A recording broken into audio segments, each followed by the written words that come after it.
post-pandemic economy. And as we slowly pull out of the post-pandemic economy, hopefully that will be soon.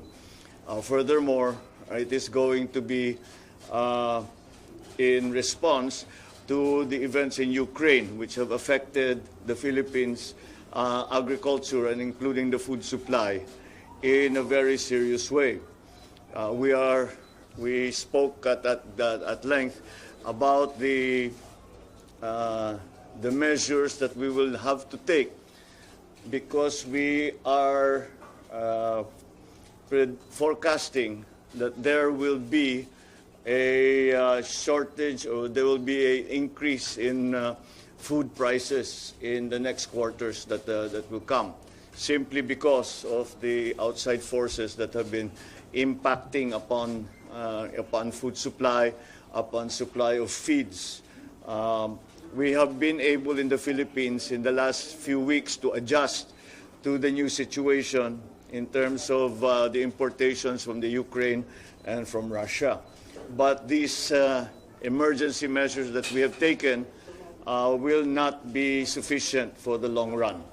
And that's why we have to plan in a more thorough fashion than just responding. I have asked the DTI, NEDA, and of course the Department of Finance, the DBM. I have asked them all to start to make forecasts, economic forecasts on what it is we think we will have to face for the rest of this year, so that we can prepare and so that we can, despite the fact that there will be some emergency situations, hopefully not, but possibly some emergency situations, especially when it comes to food supply. We have tried to continue the fundamental development when it comes to the economy. As to agriculture, I think that the problem is severe enough that I have decided to take on the portfolio of Secretary of Agriculture, at least for now, and at least until we can reorganize the Department of Agriculture in the way that it will make it ready for the next years to come. Marami tayong mga kailangang palitan, marami tayong mga medyo naging mga iba't ibang opisina na hindi na masyadong nagagamit o kailangan ng i-retool para sa post-pandemic. Dahil nga iba na yung ating ginagawa ngayon. Bumabalik tayo or going back to basics. Ilang beses nyo na sa aking narinig ito, back to basics. We're going back to basics and trying, and we will rebuild the value chain of agriculture.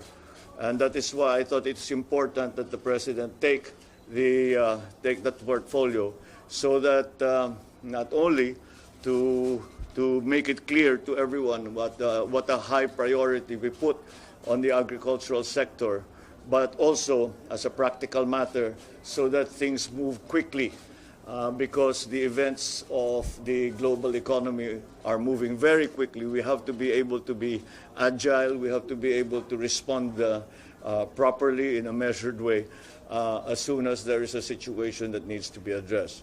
So that's essentially what we discussed, and that is my announcement for today. I will take a few questions. Yes, ladies first.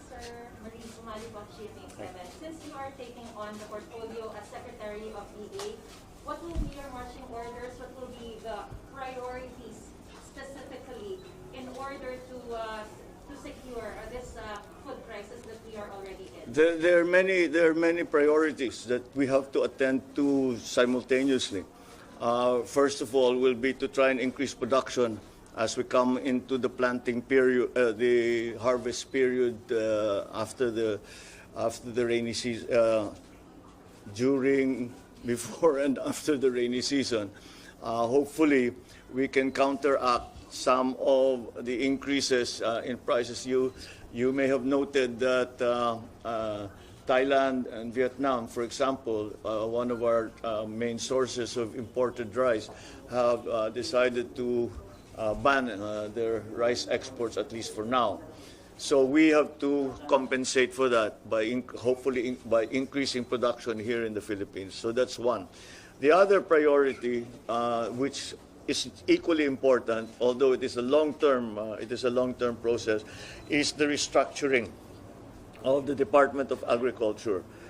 As I have mentioned many times before, many of the agencies have changed their function over the years, and maybe it's time to return them. I talk about the places, organizations like the NFA, the FTI, the Kadiwa, which we have already started to see, especially at the local level.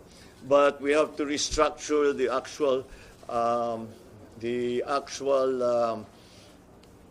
department so as to be more responsive to the global situation now when it comes to food supply. Sir, next po from Yeah, Remaining your policy, sir, on open pits and mining in general, how will you ensure that the government gets a fair share in mining project?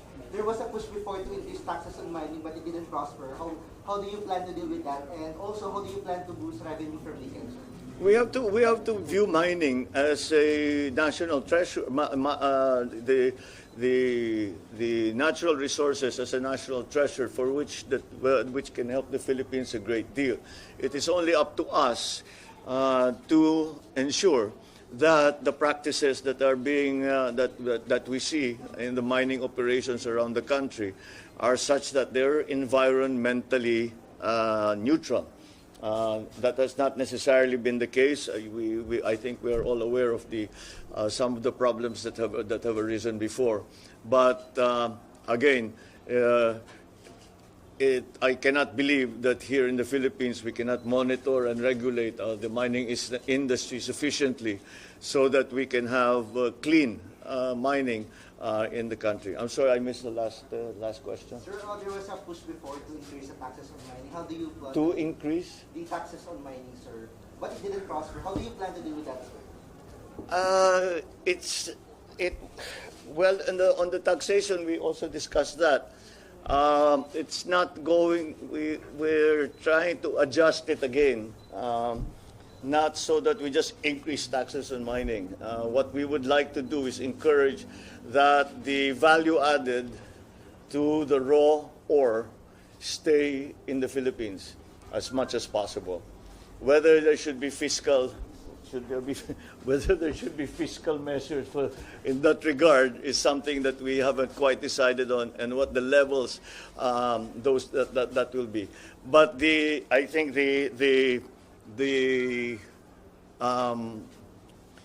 what we are trying to achieve, the desired result for all of this is, as I said, that instead of exporting raw ore, we export at least partially processed ore, so that may value added that's left here in the Philippines. Yes. We understand that rising food prices is intrinsically connected to rising oil prices. Yeah. What are your immediate response to spiraling oil prices?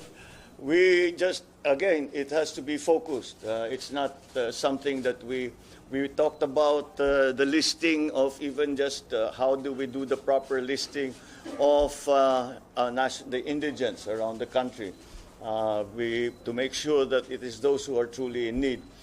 That hits upon, that hits upon the discussion that we have about accelerating the issuance of the national ID. Because right now I think we're up to 12 million. Is that the correct number? Yeah, we're up to 12 million. Kulang na kulang pa yon. And all of these things, like the giving of the ayuda, all of these things that we are trying, if we're going to digitize the bureaucracy, it all really depends upon everyone having their national ID. And a good database for that the government should have. So yes, so that's what the other thing we talk. Sir, on another topic lang po, meron na po ba kayong napili na next na DOH Secretary, DOE Secretary? Kasi may mga names na po na Yes. I've been more seeing some some speculation. The short lists are getting shorter. Let me put it that way. If we started with 10 names, a dozen names, we're down to maybe 3 or 2 in each of those departments. But we took it really department by department. And of course, health, and not to say that the Department of Health is unimportant, but we are coming around to that, and we are. I wouldn't be surprised if we'll have an appointee or a nominee within the next week or so. We have to, I really want to get as many of those done before the inauguration. Sir, on that, what are your views on the rice tariffication? Some senators have expressed openness to amending it. What will be your view? Well, if there's one part of the rice tariffication, it is the area wherein we reinvest, and the amount of funding that we reinvest into for our farmers and for mechanization and for post-harvest facilities, which is part of the rice tariffication. There's 10 billion that is returned to the farming community. Maybe we can have a look at that and see. Maybe that now that we are in a situation where we very much have to boost production and we very much have to support the farmers, maybe we can look at that and hopefully increase it. Meron pa namang, pag nakikita man natin yung accounting doon sa rice tariffication, yung 10 billion na yun, kung minsan meron pang unspent. So pwede pang gamitin yun. Yes. Si Senator Coco Pimentel po, sinabi po sa Senate na nanawagan siya na suspendin daw po yung excise tax. Ano yung? Excise tax suspension. Sa excise tax suspension, sir, nag-suggest po si Senator Coco Pimentel sa Senate na sabi po niya, basta lang po sabihin nyo lang, magpa-file daw po sila ng paano-kalong batas na tanggalin yung excise tax. May plano po ba? Excise tax on oil? I prefer to handle the problem on the other side of the equation and provide assistance to those who are in need.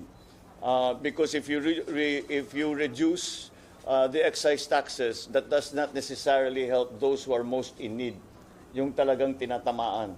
Kasi blanket eh. So ang aking iniisip, kung sino yung mga kaagad na tinamaan. Example, yung lumabas kaagad, mga transport, yung mga nagpapasada, all of the tinamaan kaagad, i-focus natin muna sa kanila. Yung mga nangangailangan talaga. Because, you know, yung meron mang may kaya, they can afford to pay even the VAT. It's those who whose livelihoods are in danger or in danger of losing their livelihoods because of the increase in the oil, baka yun ang dapat nating doon tayo mag-focus. Yeah. Sir, Julie Baisa from 1PH. According to VP Alexandra Duterte, napag-usapan niyo daw po na reviewin yung K-12 program. Sir, can we get more details? Ano yung naging instruction po? I don't want to preempt the VP secretary. I know we did talk about that. We talked about many of the current issues. Ano lang talaga namin without getting into too much detail about what the plans are. Ang pinag-usapan lang namin basta't pagandahin. There was also the question of when we start to teach in English, when we move from the lingua franca to English. Yung K-12, kung kailangan pa talaga yung K-12.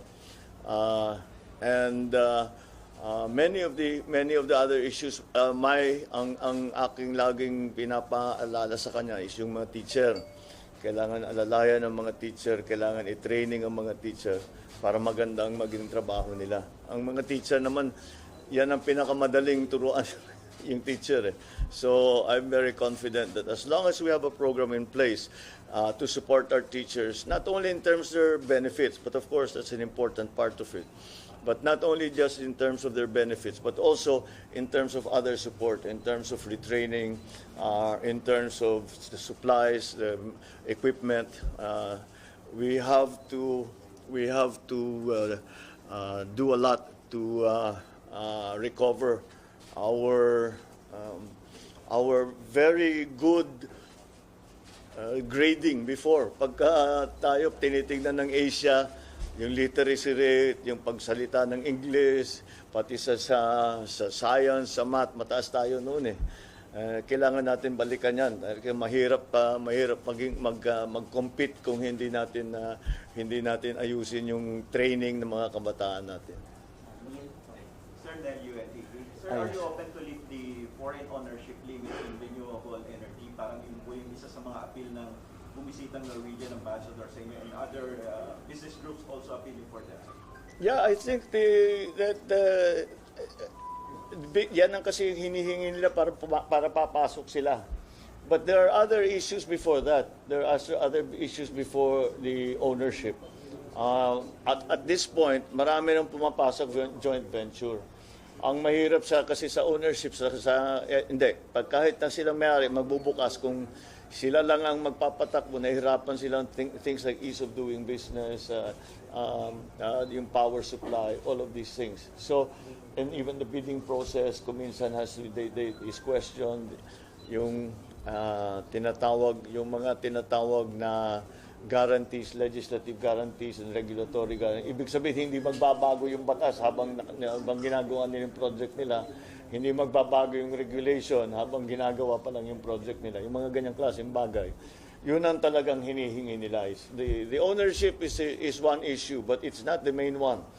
And I think if we can take care of all of that first, madali nang pumayag tayo dun sa 100% ownership. Last question. Sir, sa transportation portfolio, may nabili na ba kayo? Or possible ba na si SecArt mag-pull over siya? And ano yung priorities natin sa transpo in the next 100 days? Well, transport is going to be critical because hanggat maging maayos, naging problema nga, lahat ng balita, naririnig natin they call supply side problems. Not a supply side problem, there's supply, but it's the supply chain problems. That's transport. So hindi tayo makaka-recover hanggat maayos natin yung ating transportation system. So they are very high priority. As you can see, they're also living very close to the edge. Kaunti lang tumaas na naman ang crudo, hindi na magpapasada. I think now the latest increases, ang dami nang sinabi, maghahanap ng ibang trabaho dahil wala silang nakikitang para kumita. So yes, so transport is going to be an essential part because not only for passengers but also for even more for cargo. Para yung mga gamit, mga raw material, pati yung mga finished product, yung dadalhin ito sa agriculture, nagiging naapektuhan yung agriculture, food supply naapektuhan dahil sa transport. Kaya fundamental yung transport kaya kailangan ayusin. Kaya malaking problema itong nangyari na nagtataasan ang presyo ng lahat ng petroleum products. Wala naman tayong magawa. We just have to take whatever price we're getting. But hopefully, I remember in the last oil crisis, the 1973 oil crisis, napakiusapan naman natin ang mga kaibigan natin na oil-producing countries na medyo pagbigyan tayo in terms of the credit, in terms of the payment period and things like that. So baka we'll pursue that again. Sa diplomacy side na naman yun. I'm sorry? Secretary of Transport, wala pa kayong coordinated? Lahat nung kausap kong mga ambassador, inumpisaan ko na. Sinasabi ba kung meron tayong pwedeng pag-usapan in terms of, and all of them who have supply of gas, who have supply of oil, I already opened the discussion with them. Dahil we have to explore nga lahat. We have to explore everyone. Sir, clarify ko lang, Secretary po. Secretary of Mahawak Transportation. ng portfolio, sir.